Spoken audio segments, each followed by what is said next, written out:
Assalamualaikum warahmatullahi wabarakatuh. Adik-adik mahasiswa yang saya hormati,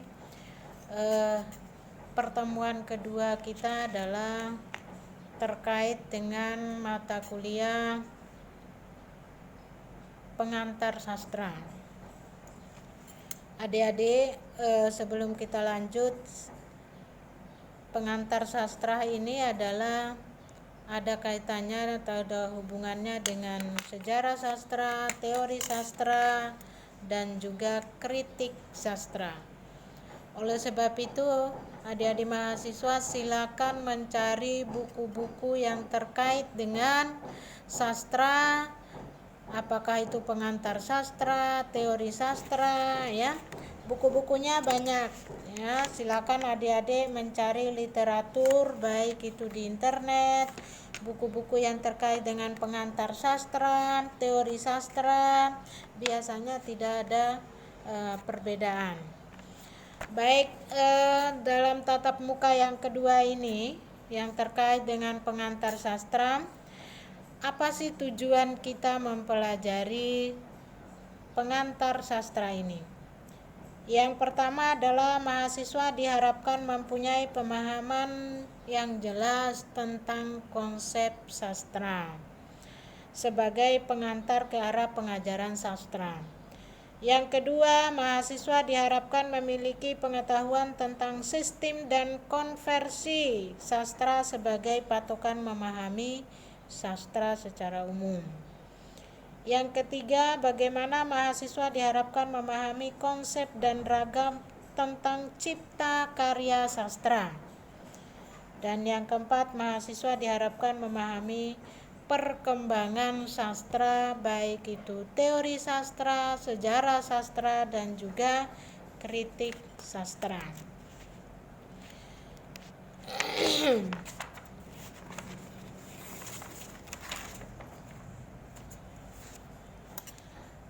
Kita melihat dari sejarah kemunculan sastra. Sejarah kemunculan sastra adalah pertama, sastra itu hadir dalam kehidupan manusia.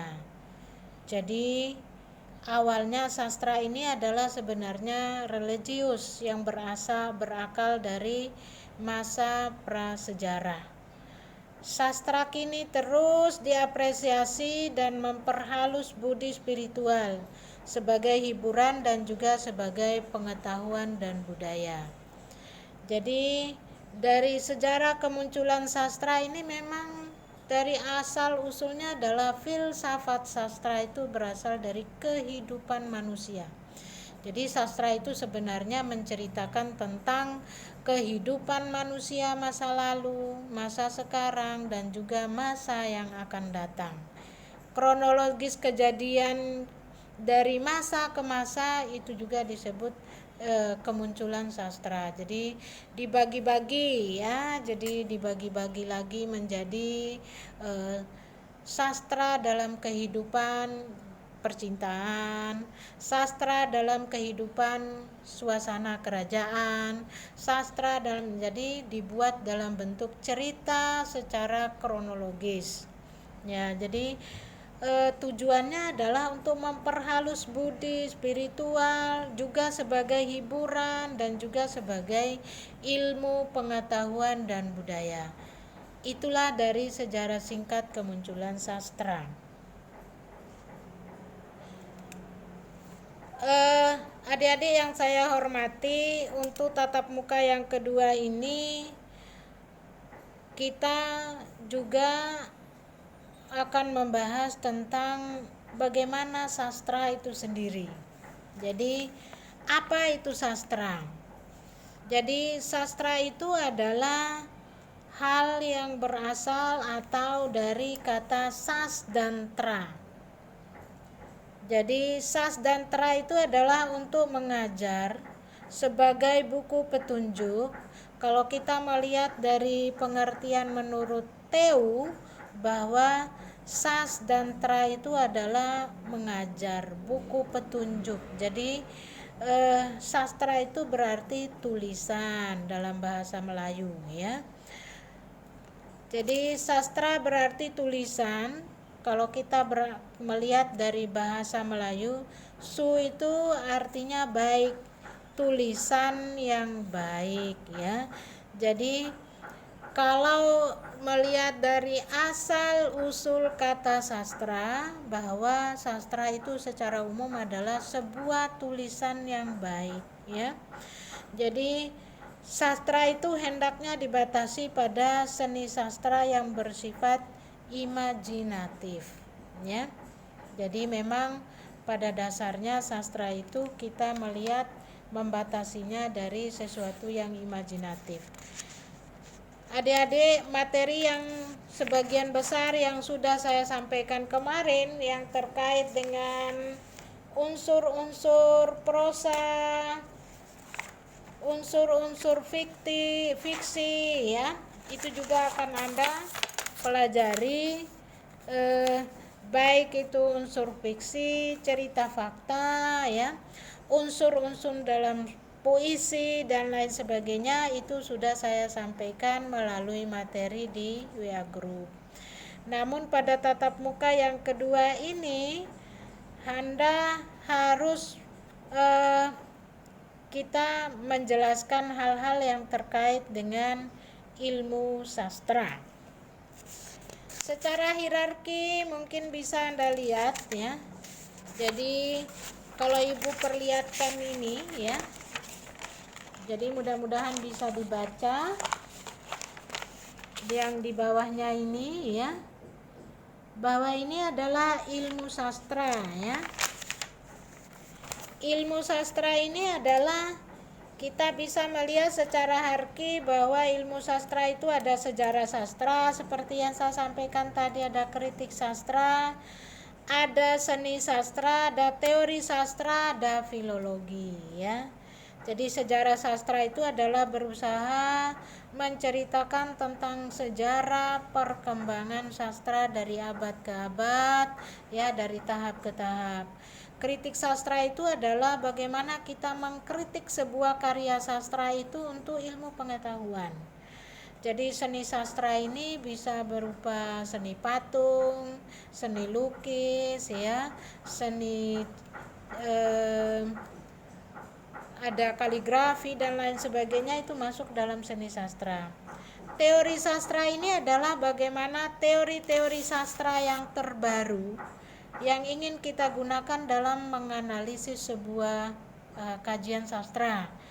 Teori sastra itu banyak, ada teori semiotik, ada teori hipersemiotik ya, ada teori keindahan atau teori masuk dulu dalam teori kritik-kritik wacana juga bisa sebenarnya. Jadi untuk mengkritik wacana sastra itu bisa kita gunakan sebagai teori wacana kritik ya. Ada filologi ya, ilmu yang mempelajari tentang hal-hal yang terkait dengan filologi ini, tentang tulisan-tulisan yang di masa lalu itu ada di pohon kurma, ada di pelepah kurma ya, itu filologi namanya ya. Hal-hal yang terkait dengan tulisan-tulisan buku-buku lama ya, yang ditulis dalam huruf kejawen biasanya ya. Di Bima itu kita misalnya di Bima ada buku Bo, itu buku Bo itu bisa dikategorikan sebagai filologi. Ada juga ada Hana Caraka, itu juga ditulis sebagai asal usul yang terkait dengan ilmu filologi itu ya. Selanjutnya Anda bisa mempelajari sendiri yang terkait dengan unsur-unsur fiksi, lalu bagaimana cerita fakta, tokoh, alur, latar, judul ya, sudut pandang, gaya dan nada dalam sebuah karya sastra. Ibu sudah mengirimkan materinya, mudah-mudahan Anda membaca, menelaah, dan ditambah dengan Anda mencari beberapa literatur yang terkait dengan sejarah sastra ya. Jadi sejarah sastra ini memang hal-hal yang terkait dengan sastra ya. Apa itu sastra? Tadi sudah saya sampaikan bahwa di beberapa literatur bahwa sastra itu adalah kegiatan kreatif sebuah karya seni yang bentuk dan ekspresi imajinatifnya adalah dalam sebuah cipta sastra. Jadi sastra itu adalah sebuah tulisan yang bernilai seni ya, mengenai suatu subjek khusus kehidupan manusia dalam suatu negeri pada suatu masa, pada suatu waktu dalam suatu masa, pada suatu tempat dalam suatu masa ya. Kejadian-kejadian yang secara kronologis diceritakan dengan baik. Sastra itu adalah sebuah ekspresi dari kehidupan dengan media bahasa yang khas. Jadi media bahasa yang khas itu bisa juga dengan bahasa kelakar, bisa juga dengan bahasa daerah, bisa juga dengan bahasa Indonesia, bahasa Inggris, sesuai dengan tempat terjadinya sebuah karya itu. Sastra merupakan sebuah ciptaan, sebuah kreasi yang berunsur fiksionalitas, yang merupakan luapan emosi spontan ya. Jadi kalau kita mengacu kepada pendapatnya Van Luckenburg ya, bahwa dia mengatakan sastra itu adalah sebuah ciptaan, sebuah kreasi yang berunsur fiksionalitas, yang merupakan luapan emosi spontan ya. Kalau kita melihat dari pendapatnya Yakub Sumarjo bahwa sastra merupakan ungkapan pribadi manusia yang berupa pengalaman, pikiran, perasaan, ide, semangat, keyakinan dalam suatu bentuk gambaran konkret yang membangkitkan pesona dengan alat bahasa yang baik ya. Jadi media sastra itu tidak terlepas dari bahasa ya. Jadi sampai di situ ada yang bertanya, ada yang kurang jelas, silakan Anda memberikan pertanyaan, mengetik pertanyaan setelah saya memberikan penjelasan ini yang terkait dengan pengantar sastra. Kalau ada yang kurang jelas, ada yang ditanyakan, silakan melalui WA grup. Mungkin itu yang perlu Ibu sampaikan. Mudah-mudahan Anda bisa mengerti dan paham, karena proses perkuliahan kita ini ya melalui daring ini sebenarnya memang tidak terlalu sempurna seperti kita kuliah pada umumnya, yaitu dalam bentuk face to face atau tatap muka. Jadi itu adik-adik mahasiswa yang perlu saya jelaskan tentang sejarah sastra, lalu apa itu sastra, dari mana asal usul sastra ya. Jadi tinggal Anda melihat video ini, mendengarkan, menganalisis. Kalau ada hal-hal yang memang kurang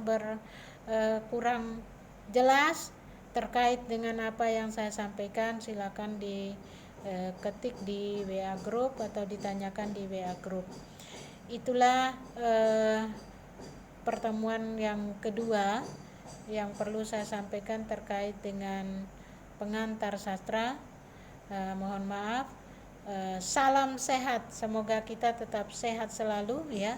Anda juga dimanapun berada, silakan Anda menjaga kesehatan, jangan lupa pakai masker, jangan lupa cuci tangan selalu ya. Jaga kesehatan kita, baik Anda, keluarga Anda, dan orang-orang terdekat Anda. Demikian, terima kasih. Assalamualaikum warahmatullahi wabarakatuh.